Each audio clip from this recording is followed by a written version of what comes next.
Tribuna Independente ao vivo de São Paulo, com o presidente do Tribunal Regional do Trabalho da 2ª Região, Dr. Nelson Nazar. Dr. Nelson, tem aqui uma pergunta, a meu ver, interessante, do Júlio Lopes, ele é de Rio Claro. Quais são os maiores clientes da Justiça do Trabalho, poder público ou as empresas privadas? Essa era uma questão interessante da gente apurar. Eu não acho que o poder público seja um grande cliente da Justiça do Trabalho, porque ele é um cliente, mas nós definimos a nossa competência a partir de um julgamento do Supremo Tribunal Federal que nos deu a competência de julgar apenas os processos que envolvam a consolidação das leis do trabalho. Então, os estatutários estão fora, portanto, da nossa competência material de julgamento. Então, não tenho esses números para dizer se é o poder público ou se é a atividade privada.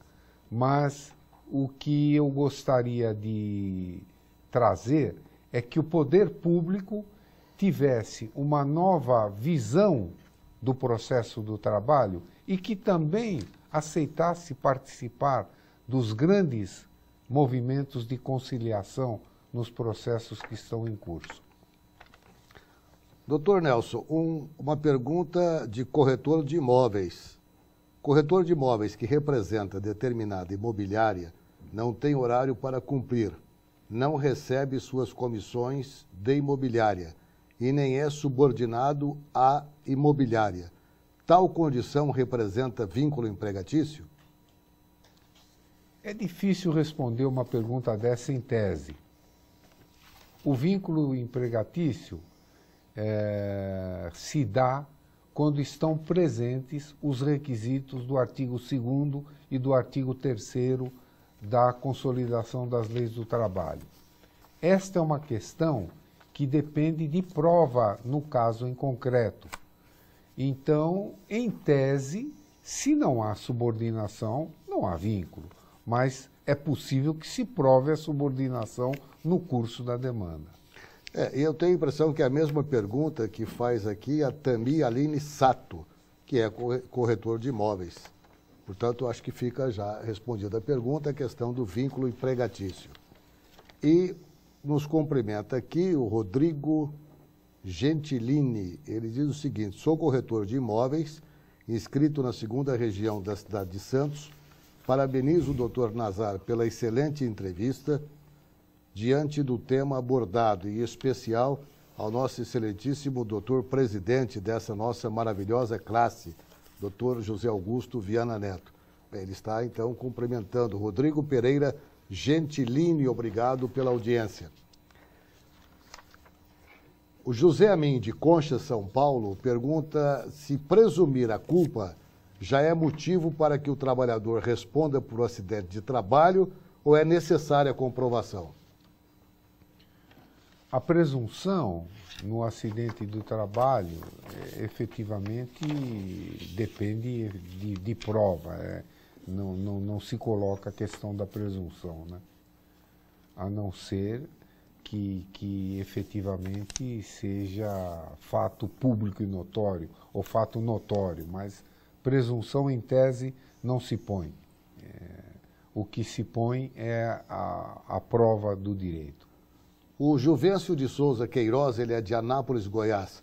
Em caso de acordo trabalhista, vale o que foi negociado ou o que está na lei? Ele quer saber sobre a questão do legislado e o negociado. O acordo, efetivamente, dá a possibilidade de abrir mão de direitos. Então, dentro dos limites que são estabelecidos pela lei. É claro que se houver um acordo que seja patrocinado ou com a participação do magistrado, ele é válido ainda que ele seja abaixo da lei. Por que é o acordo? Cada qual cede parcialmente os seus direitos, né? Altair de Oliveira Júnior, ele é de Juranda, do Paraná. Na Previdência Social, os autônomos têm os mesmos direitos dos que são empregados? Ele aproveita e cumprimenta o senhor pela clareza das respostas. Muito obrigado. Essa é uma questão de direito previdenciário, não é propriamente a minha especialização. Mas o que ele pergunta? Se o autônomo, na Previdência Social, os autônomos têm os mesmos direitos dos que são empregados? São regimes distintos, né? Os autônomos contribuem como autônomos e os empregados contribuem como empregados. São regimes distintos. Eu prefiro não entrar na parte previdenciária. Correto. Heloísa Helena dos Santos é de Volta Redonda. Ela pergunta se existem dificuldades para que a Justiça do Trabalho faça cumprir suas decisões. A questão da execução.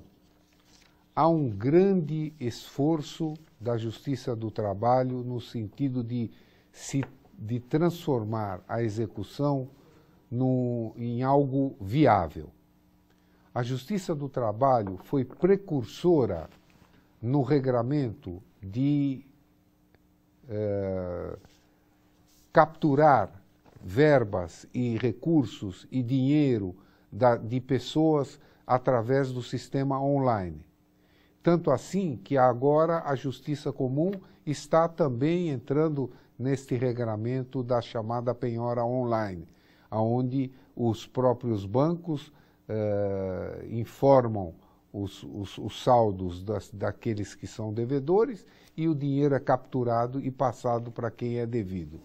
A Justiça do Trabalho está fazendo um grande esforço, aliás, recomendada pelo próprio ministro-chefe do Tribunal Superior do Trabalho, no sentido de se dar eficiência e qualidade à execução.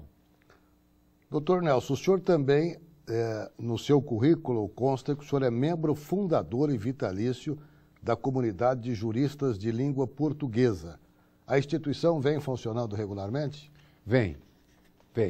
É uma instituição que conta com juristas de todos os povos, ou quase todos os povos da língua portuguesa, e que surgiu com a participação do nosso fundador, que é o professor Marco Antônio Marques da Silva, que inclusive é professor convidado na Universidade de Lisboa e que efetivamente estruturou um regramento junto com os professores da Universidade de Lisboa e com as colônias africanas, um grande envolvimento na estrutura do direito de língua portuguesa, lusófono, como se diz, né?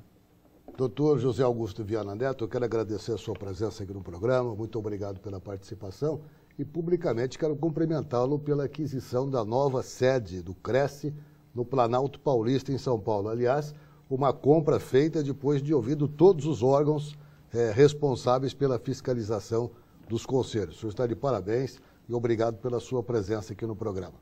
Muito obrigado, Misério. Eu que agradeço a oportunidade de participar aqui numa bancada com o Dr. Zaiden, com o Dr. Nelson e você. E agradeço os elogios ao Cresce pela aquisição da nova sede. Realmente nós compramos um prédio, tem 65 anos, não é tombado, mas nós estamos promovendo um autotombamento porque queremos dar à cidade esse presente, preservar um pouco da sua história. E como é um prédio muito bonito, tradicional naquela região, na Avenida Indianópolis, nós vamos restaurar a fachada original para que possa ser ponto de visitação, um presente para a cidade de São Paulo. Obrigado.